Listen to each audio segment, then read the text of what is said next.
Extremely early start to the morning today, and I'm also running late because I've got a meeting at 10 o'clock and I'm running seriously late. That's all we need to say. So let's get a move on. Alright guys, quickly warping over to the meeting, and I'm going to pop in here now and see what the story is. Not that I can talk about yet, but we're getting there, so I'll catch this up in a bit. So that was the meeting. Completely done now. I'll fill you in on that as soon as I can, but it's going to be an exciting one, hopefully. I can't wait. Should be a bit of fun. So now we're off to collect the mother. Oh, tight squeeze.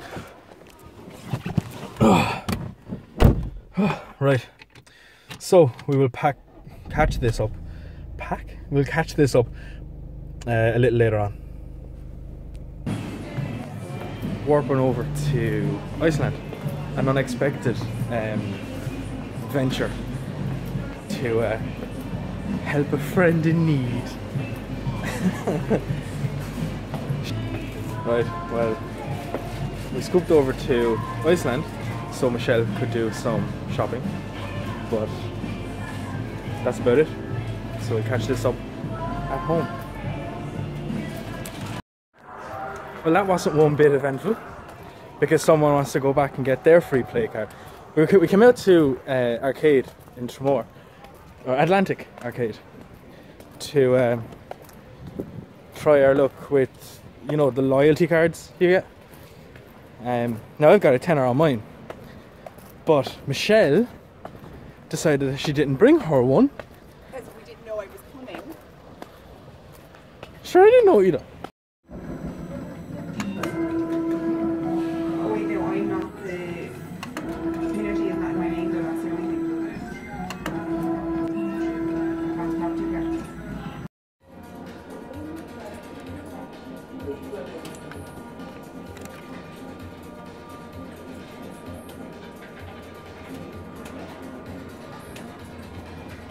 Said I'd take the camera out at this moment to kind of fill you in on what's been going on. I know the vlogs have been kind of almost all over the place, but I think that's more so me trying to find my footing with the vlogs, so to speak. You know, it's just me getting used to them, you know. But I'm absolutely blown away, first off, because the first vlog is up to like 90 views, nearly, you know, we're only 10 away from 100, and it's a lot. It's progressing a lot faster than I thought it would, considering the content that's in it. You know, so to fill you in on what's coming up in the next couple of weeks, starting, I'm going back over next Monday. Today's meeting was with a guy called Gan Power. If none of you are familiar with him, he's a fitness trainer, and he does this thing called the Amazing 12. It's a 12-week transformation, and today's meeting was like us meeting up to have a chat and to see, you know, what could be done. And I start with him next Monday to get myself in shape over the next 12 weeks and to try and lose the weight. And any of you guys that know me a long time, that are watching the vlogs, know that I've always struggled with my weight. So it's a big step for me, but Gan is a good guy. Check him out. I'll leave the link in the description below and on the Facebook posts. Check him out 100%. He is a sound chap. It was an absolute pleasure to meet him this evening, or today. It was today. It's going to be a tough 12 weeks. I know that myself. I'm not going to go into this going, oh, it's gonna happen overnight. But I'm going to vlog every second of it, because I don't know how many people out there are watching. Like, I was looking at the statistics for the video, and it's stretched so far. Some people, like, there's people in India already tuning into the vlogs. People in America, in New York, and in up to Canada. You know, I was looking at the stats on YouTube of where the countries lie and stuff like that, and there's people from all over the world checking in to see these vlogs, and they're coming back. So, you know, I was looking at the stats for the other 2 videos, and they're coming back to see the videos again. So while I'm vlogging the 12 weeks, I'm doing that because not only do I want you guys to see my journey and to document it for myself, so that when I come off the diet and when I lose all the weight, if I ever go through a tough period, I can look back at those videos and say, well, look at what you had to do in order to get where you are. You know, because we all have dark moments. But if I can use these videos to help someone out there, one of you guys, to motivate ye, to inspire ye to go and do great things, and to go for your dreams. I'll talk a little later about something that really kind of, a lot of people know about it, but not everybody knows about it. So we'll talk more about that later. But for now, GAN Power, check him out. The link is below. I cannot wait to get this started, and I cannot wait to bring you guys along with me. So until then, we're going to check back at the house. Okay guys, back home, and I want to kind of pick up from where I was in the car. For those of you that don't know, I almost died in 2012. This is the first time I've spoken about this publicly, but quite a few people know. If you're watching the vlog and you do know, you know the story, and quite a few people do, but there's also quite a large amount of people that don't. So in 2012, I moved into a new house in January of 2012, and I was doing fine. It was a beautiful 3-bedroom house in the middle of town, and one evening I fell down the stairs and I made bits of my tibia, the top of the tibia, and I had to go to the hospital, and it turned out I needed surgery on it. So I had to get reconstructive surgery on it. It was called a depressed fracture of the tibial plateau. Fancy words these doctors have. But I got surgery on it, and after 4 days I was allowed home. I had a big brace on my leg, and I had 20 staples in my leg from the surgery, and I was on crutches. I was flying around, you know, no problem. It was my first time on crutches. Thankfully I'd never done any damage to myself before that, but yeah, I was flying around, and I went out to get the staples out of my leg after 2 weeks, and they thought I had a blood clot.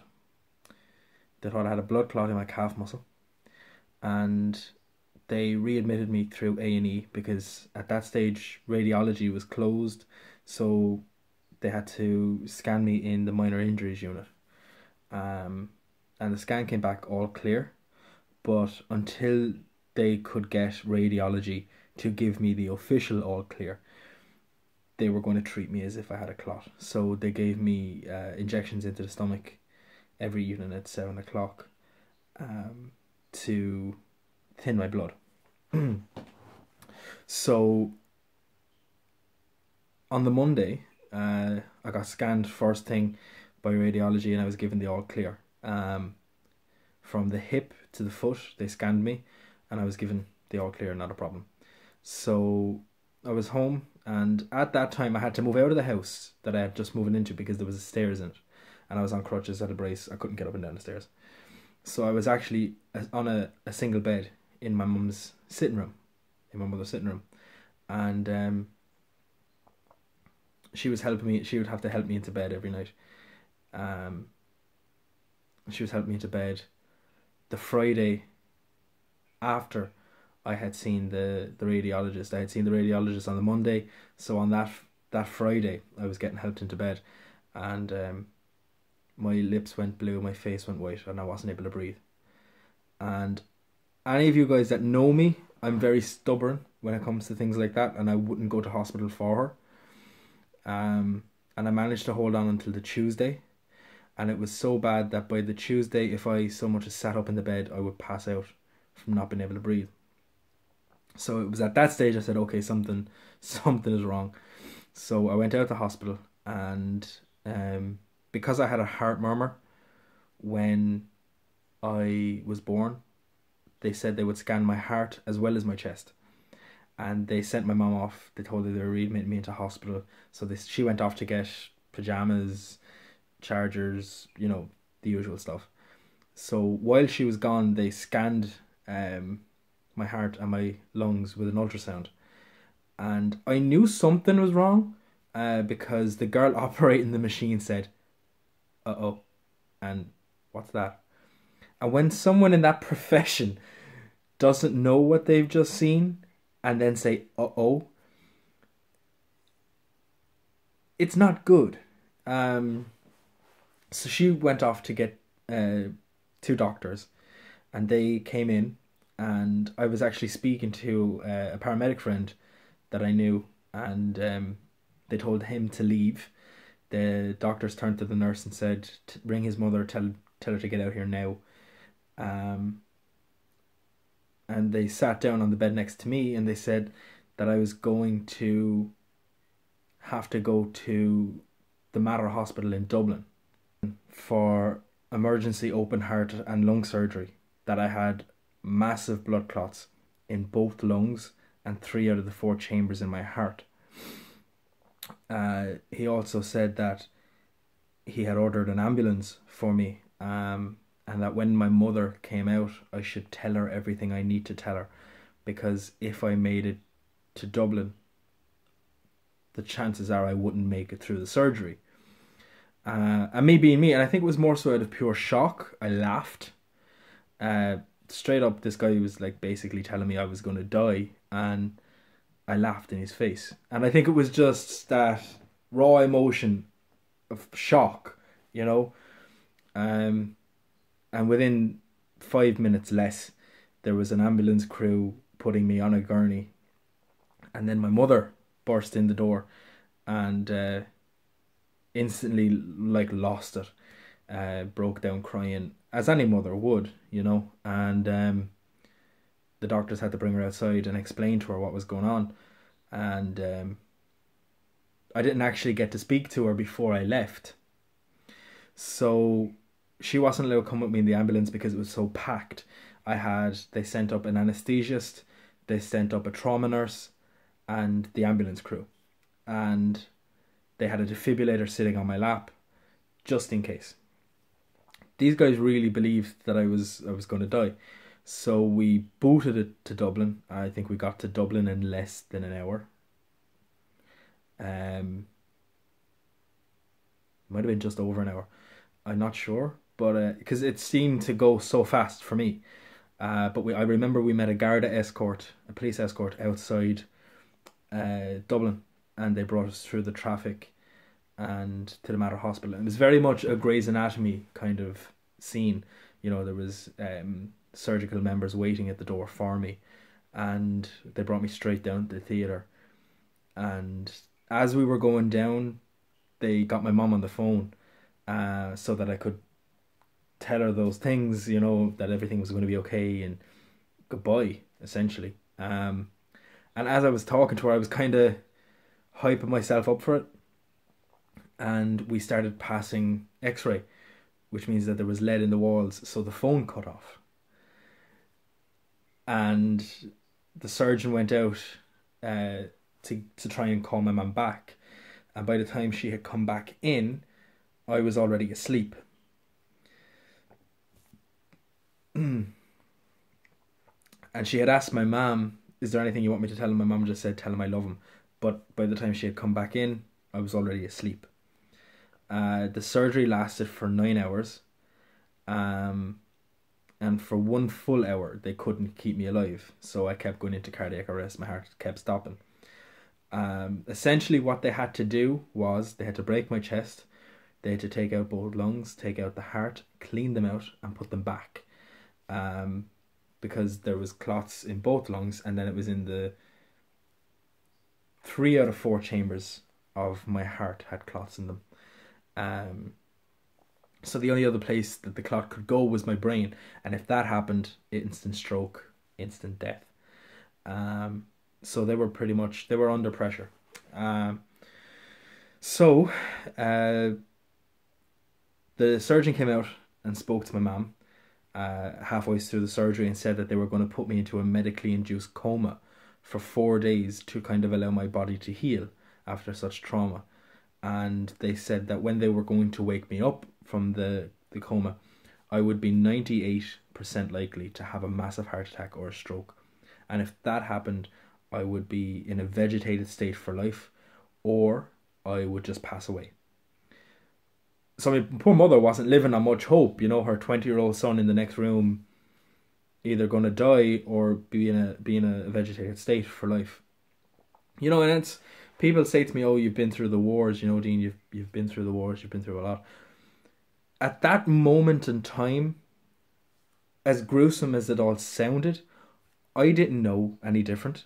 If I didn't wake up, I didn't know. I wouldn't have known, you know. I'm not going to sit here and say I saw a bright light and someone standing at the end of it, because that's not what I saw. All I remember, it was literally like going to sleep. So it wouldn't have registered with me if I didn't wake up or not. But for my family, my mother and my sister and stuff, sitting out in the waiting room, you know, those 9 hours must have been absolute torture. The hardest part for me was the recovery. You know, so after the surgery, they pumped my body full of drugs to keep me asleep for 4 days. They had tubes. It was a central line going into my neck, and they had 2 big tubes coming out the top of my stomach, pumping fluid and other stuff out of my body. And essentially my mother was left in 45 minutes after the surgery, and I was clinically dead. I had a machine breather for me, another machine pumping my heart. And, you know, this is when they had put me into the coma. So they were expecting me to be asleep for 4 days. And I, in fact, actually woke up myself several hours after the surgery. Scared the crap out of some poor nurse that was taking my vitals. You know, here's a guy that's meant to be asleep for the next 4 days, and he's staring here looking at you with a tube down his throat and tubes in his neck. Basically, anywhere they could stick a needle, a wire, or a tube, they did. And I managed to wake up the few hours later myself. Within, I think it was a couple of more hours, they took the tube out because I was kind of in and out, but I was awake. They had me pumped with so much morphine because I shouldn't have been awake. My body was under so much stress. It was after going through so much trauma, and the pain would have killed me. The pain of that, of that experience would have killed me. But that's why they kept me so heavily medicated. I was allowed home back to Waterford after 7 days in the Mater Hospital. And I was allowed home from Waterford after 7 days in Waterford Hospital. And I was allowed home. I was in a wheelchair for 3 months. My leg was still broken. It was still in a cast or a brace. They didn't think that I would be coming home. The doctor who actually diagnosed and caught the clots told me himself he genuinely 100% thought I would be coming home in a box. As gruesome as that sounds, that's the reality of what he was facing. He really did. He was preparing himself for my funeral. What I had was so rare, there was only ever 130 cases in the world. I'm the youngest person to ever undergo it, and I'm also the youngest person, obviously, to ever survive it. It was a very, very tough time. The recovery was unimaginable, and I'm still recovering to date. You know, there's still a lot of things I can't do. I'm classed as a heart condition now. You know, it's been hard. It's given me a big eye opener, though. You know, and believe me when I say this, life is too short. I was fine. I was flying around on crutches, And like that, my life was changed. I didn't know if I was going to be here tomorrow or not. So my message from this, if you've watched this completely, and fair play to you if you have, because I know it's not a short vlog at all. And this is not a short story. So if you've watched this far, live every single day like it's your last. Take every opportunity that comes your way, if it's a good one. Don't ever live on what ifs, because please God, you will have the longest life, and you will go on to be able to tell your kids, I went and I done this, and I went and I done that, and I done this, and I done another thing. You don't want to sit there and say, I might have done this if I had done that, or if I did this I would have been able to do this. Don't do that. You know, go and live your dream. If you have something in your head that you want to go and do and it's not fitting with your life, make it fit. Make it fit. And that is the reason why I'm going on this 12-week program. I want to shed the weight. I want to better my life for my health reasons, my career, and to inspire people to just go and do it. Live your dream, because tomorrow you just don't know what's around that corner, you know. So on that note, guys, thank you so much for tuning in. Thank you guys so much for absolutely blowing up those videos, the vlogs so far. If you are liking them, please share them around. Tell someone that you might think likes vlogs about them. Hit that like button, hit that subscribe button, hit that share button, and I will talk to you guys tomorrow.